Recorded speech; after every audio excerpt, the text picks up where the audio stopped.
Welcome to On the Road and Hampton Roads. My name is Andy Bond, and Steve Goad and I are here today with Tim Early, the Executive Director of the Hampton Technology Incubator. Tim, thank you very much for joining us. Great, glad to be here today, Andy. Or actually allowing us to join you, because we are in your place. Yes. What is the incubator, please? We can't confuse it with the chickens. It's not. We're incubating small business as well. Obviously, if they're incubating, they are small. We're here to help them grow. In our case, we're a technology incubator. About 30% of all incubators in the country, which are about, I think, around 1,700 incubators in the United States, 30% of them are focused on technology. We define our focus, or the companies that we're looking for, are those that have products that utilize math or science in new and innovative ways. So it's more than just technology. It's technology with products that are cutting edge, moving forward. We're looking for gazelles. We're looking for people that will be the next Google. Of course, that's a big hope, but we'll settle for somebody that ends up doing 20 million after 3 years too. That's a great growth ratio. So what does the incubator offer these small companies that causes them to want to join you? Well, I'll hold the most important thing to last. We offer similar things as do most incubators, whether they're technology or not. Business plan development, strategic planning, financial planning, market planning, helping them to find sources of financing. We do something unique there as well. In some cases, we even help to finance, in a very small way, some companies that we deem are very appropriate.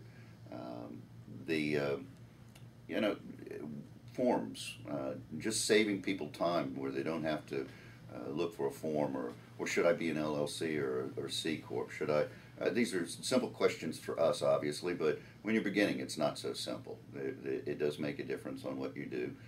And you can go from one to the other easily, but sometimes not back the other way.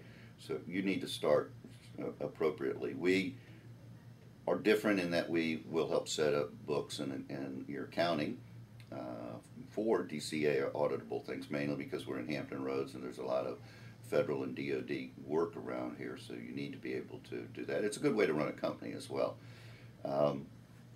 So we do that. The most important thing, though, that I held for last is that we help to network entrepreneurs with other entrepreneurs, and a lot of synergy happens there. We have companies that have merged together over the years.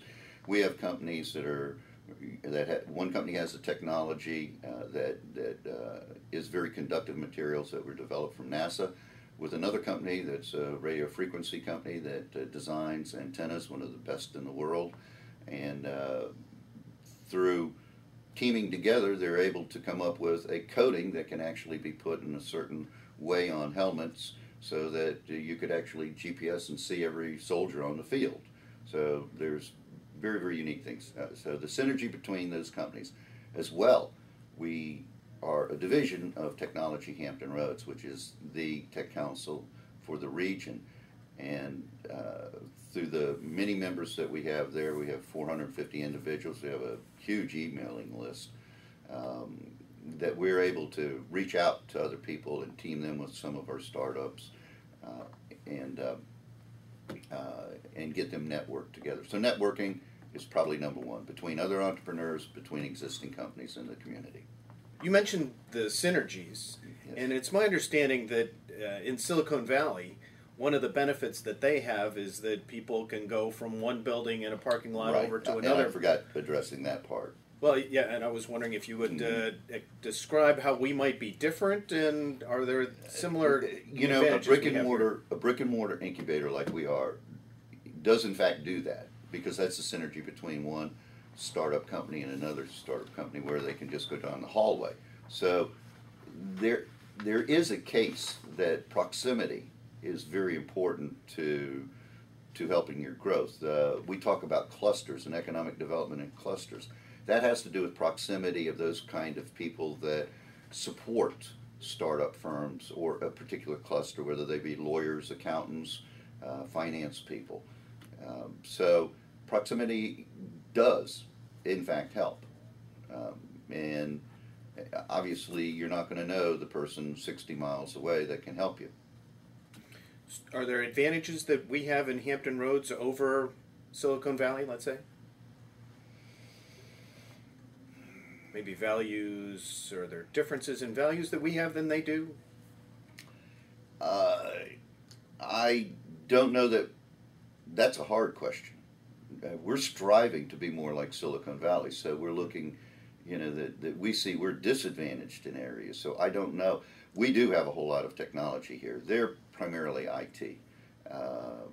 We go the gamut. We have bio here with EVMS, Norfolk State. We've got Virginia Beach doing a major bio push. We have with life sciences over there. So we have sensors, we have aeronautics, so we do run the gamut. I think one of our disadvantages is that we have, it's a disadvantage for what we're talking about, a growth of commercial business, and that's our large quantity of DoD and federal business in our area. It protects us.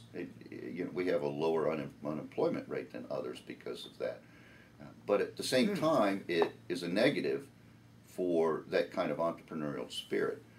That being said, the Small Business Administration has really touted the military personnel retiring and exiting for their entrepreneurism. Apparently, they're a large group, and they're very good too. They cross their T's and dot their I's, so they make for some pretty good entrepreneurs. We're hoping to harvest some of those too in the very near future. Could you give us your top one or two bits of advice for people who are thinking about starting an entrepreneurial adventure? Yes. Number one, flexibility.